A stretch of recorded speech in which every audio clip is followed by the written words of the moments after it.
स्वागत है अपने सबके फिर से एक नया वीडियो पर। शेयर मार्केट में जब हमने IPO की निशान या FPO की निशान या सेकेंडरी मार्केट में कम दाम में जब शेयर किन के जब हमने मुनाफा लेके ज़्यादा दाम में बेचे निशान तो हमने को बहुत बड़ा खुशी महसूस होला। लेकिन कभी कभी का होला शेयर बेचला के बाद में हमने के छोटा सा प्रोसेस पूरा ना किया कारण से बहुत बड़ा नुकसान उठावे को पड़ला। वो नुकसान का हो तो वो है क्लोज आउट। अब क्लोज आउट का हुए और क्लोज आउट भइला से का हमने के घाटा बा और का फायदा बा और क्लोज आउट भइला के कारण से हमने के जौन क्षति उठाओ निशान वो क्षति कितना होला और क्लोज आउट के कारण का हो ये संपूर्ण चीज़ के पूरा अच्छा से बुझे खातर ये वीडियो को अंतिम समय तक बना रही और वीडियो के लाइक कर दी। अपना इस चैनल पर नया बने तो प्लीज़ चैनल के सब्सक्राइब करके बेल आइकन दबा दी ताकि कोई किस्म का नया नया वीडियो आई सबसे पहले अपने के पास पुग जाए। अब जानल जा कि क्लोज आउट का मतलब का होला।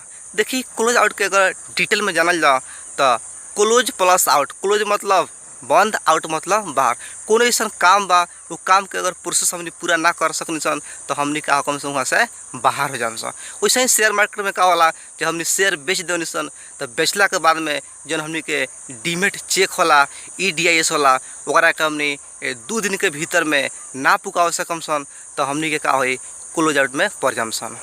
अब कभी कभी का होला कि हम जब शेयर किन ले सन तो किनला के बाद में हमने पैसा भी 2 दिन के बीच में पेड कर दे सन और पेड कैला के तीसरा दिन होला रात साहब के समय में हमने के नाम पर शेयर ना होला तो वहाँ भी क्लोज आउट पड़ला। अब क्लोज आउट पड़ला से हमने के फायदा भी बा घाटा भी बा। अब हमने जान लिया पहले कि क्लोज आउट क किस्म का होला। क्लोज आउट 2 किस्म का होला, एक होला परचेज क्लोज आउट, एक होला सेल क्लोज आउट। और परचेज क्लोज आउट में का होला जब हमने शेयर किन्नी सन किनला में बाद में पैसा भी पेड कर सन लेकिन पैसा पेड कैला के तीसरा दिन हमने के नाम पर उस शेयर ना आयल तो हमने पड़ गई सन परचेज क्लोज आउट में। और परचेज क्लोज आउट में का होला हमने के फायदा होला 20% हमने के फायदा हुई टोटल अमाउंट के। जैसे कि मान ली कोनो कंपनी के दाम बा 1000 और 100 की हमने शेयर किनी सन तो 1000 गुना 100 = 1 लाख।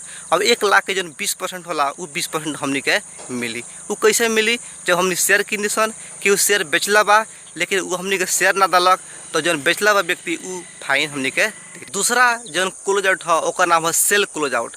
अब सेल क्लोज आउट में मतलब होला बिक्री जब हमने कहनी सन शेयर बेच देनी सन लेकिन शेयर बेचला के 2 दिन के भीतर में हमने डीमेट अकाउंट के जो चेक होला EDIS होला वो ना देने से ब्रोकर के जना के कारण से नेप्से में जो तीसरा दिन राप साफ होला उस दिन राप साफ होके के समय में हमने के डीमेट चेक वहाँ ना पुग सकल तो वो अवस्था में जो क्लोज आउट पर लगा कहला सेल क्लोज आउट। अब सेल क्लोज आउट में का होला हमने के जो आदमी शेयर बेचता ओकरा 20% फाइन दिया के पड़ी। वो फाइन केकर हुई तो जे शेयर किनला बा ओकरा नाम पर अगर शेयर नहीं जात तो वो व्यक्ति के का हो कि 20% फायदा भइल आ जे बेचलक ओकरा 20% घाटा भइल। अब जानल जा हमने कि क्लोज आउट के कारण का हुए। देखिए नेपाल के कंटेंट में बात कर अगर तो T+2 और 3 अर्थात जौन दिन हमने किन बेच कर ट्रेडिंग करनी सन ओकरा दूसरा या तीसरा दिन के बीच में हमने के राप साफ होला। दूसरा दिन तक हमने के जो EDIS होला डीमेट चेक होला बैठावे के पड़ी और तीसरा दिन जो राप साफ होला। अब क्लोज आउट के पड़े के मुख्य कारण कुछ ऐसा बड़ा सन जैसे कि मान ली फर्स्ट कारण की बात कर जाओ तो जब हमने शेयर बेच देने सन और बेचला के बाद में जो डीमेट चेक होला वो टाइम पर ना पुगा सकनी सन तो हमने क्लोज आउट में पड़ जाम सन। वैसे ही अगर दूसरा कारण देखल जाओ तो क्लोज आउट के कारण का होला कभी कभी का होला कि हमने के अकाउंट जब रिन्यू ना कर सके डीमेट अकाउंट तो वहाँ हमने के जो शेयर होला उस शेयर पड़ जाला फ्रिज में पड़ला के बाद में हमने जब डीमेट चेक दिला के बाद भी उस शेयर ट्रांसफर ना हो सकला तो पड़ जाए सन क्लोज आउट में। वैसे ही तीसरा कारण अगर देखा जाओ तो कबो का होला जब कोनो कंपनी के हमने IPO या FPO भरनी सन तो हमने के नाम पर पड़ला लेकिन कुछ टेक्निकल कारण से वो हमने के नाम पर फ्री अकाउंट बना रहा फ्रीजे अवस्था में रहा वो शेयर जब हमने बेचे नहीं सन तो पड़ जाए सन क्लोज आउट। वैसा ही चौथा कारण अगर देखा जाओ तो कभी कभी का होला कुछ लगानी करता लोग जो चलाक लगानी करता बा जब कोनो कंपनी के शेयर बेच दलक जना के दाम कम बा लेकिन वही दिन का कंपनी के मूल्य 10% बढ़ गए या ओकरा बिहान भी 10% बढ़ गई या तीसरा दिन अर्थात लगातार 3 दिन 10% के दर से 30% जब शेयर बढ़ जाला तो कुछ लगानी करता लोग का करला उस शेयर ट्रांसफर ना करला देवे के ना चाहला काहे से कि अगर क्लोज आउट में पड़ता तो 20% ही मात्र फाइन तरी लेकिन अगर देखे दे तो 30% ऑटोमेटिक मुनाफा होगा। लेकिन ये काम गैर कानूनी काम है, ऐसा काम ना करे के पड़ल। लेकिन कुछ लगानीकर्ता लोग ई मानसिकता से भी जान के भी क्लोज आउट करावला। पांचवा कारण बा कभी कभी का होला सेकेंडरी मार्केट से कोनो व्यक्ति शेयर किन ललक, लेकिन किनला के बाद में ओकरा खाता में आवे से पहले ही उस शेयर के बेच देलक। ऐसा अवस्था में भी एक क्लोज आउट पड़ला।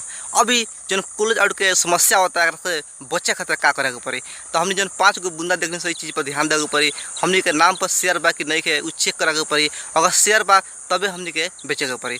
और एकरा के सुधार करे तो सबसे बड़ा कारण एगो और चीज़ बाटे जो ना भइला कारण से इस समस्या आवता ऑनलाइन प्रणाली, ऑनलाइन सिस्टम। नेपाल में जो शेयर मार्केट बा, शेयर मार्केट के पूर्ण रूप से ऑनलाइन ना भइला कारण से भी इस क्लोज आउट के समस्या होता। अगर पूर्ण रूप से ऑनलाइन यहाँ लागू होता तो ऐसा कोनो किस्म के समस्या ना हो। जब हमने शेयर बेचे के टाइम सन उस शेयर हमने के नाम पर ना रही तो उस सिस्टम में उस सपोर्ट ना करी, सिस्टम में एक्सेप्ट ना करी, जौना कारण से क्लोज आउट के समस्या आई।